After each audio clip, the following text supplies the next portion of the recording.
Abdi ngadamel syairan asa dipisan tentang ieu kahirupan salami di pamondokan. Kisahna seorang santri anu atos lami ngaji, kagoda hiji lalaki awal ancur ngaji abdi. Awalna abdi kenalan tina hape babaturan, anjeunna teh bogo pisan jadina ngajak seriusan. Salila abdi hubungan hate abdi bunga pisan, nepi ka teu kapikiran eta awalna langsaan. Nalika di imah oge pagawean nyo'o hape, dititah ge hararese kolot jadi nyeri hate. Bapa nyerekan ka abdi bana ladang lila ngaji, ngan saukur katingali nyo'o cocoan Yahudi.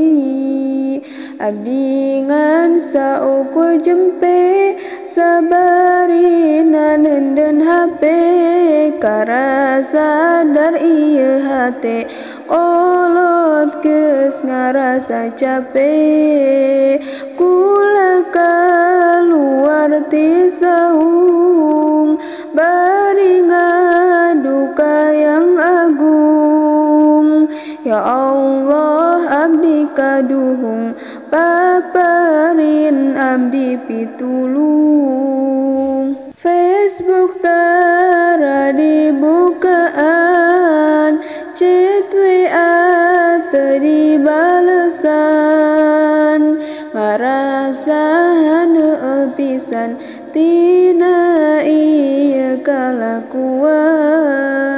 Abdi teh ka dapur imah barina neangan wadah, geus aya niatna manah ngumbah sampeana mamah. Cipanona ngareclakan dibarengan karidoan, hate kolot kaubaran sok nyai teh sing calakan.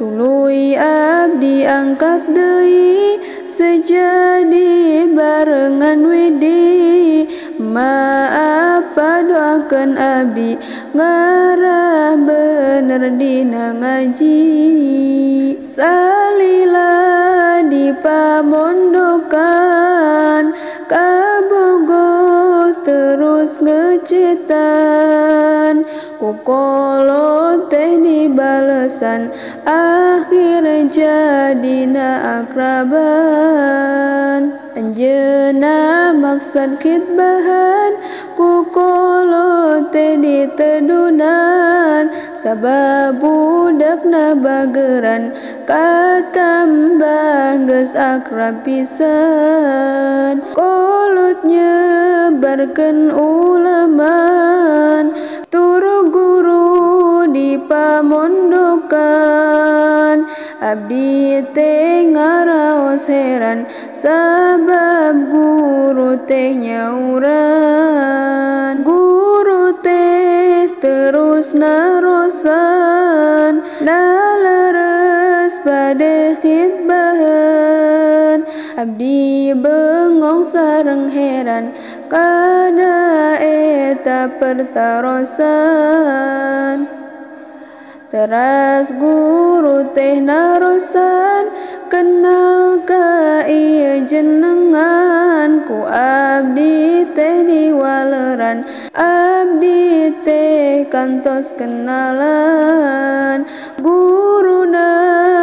dika kula reku bahaka payuna iwaler deiku kula ngiringku mahasaena keswe urang tolak heula manggaku maha pangersa nu penting ku mahasaena ulah awan duanana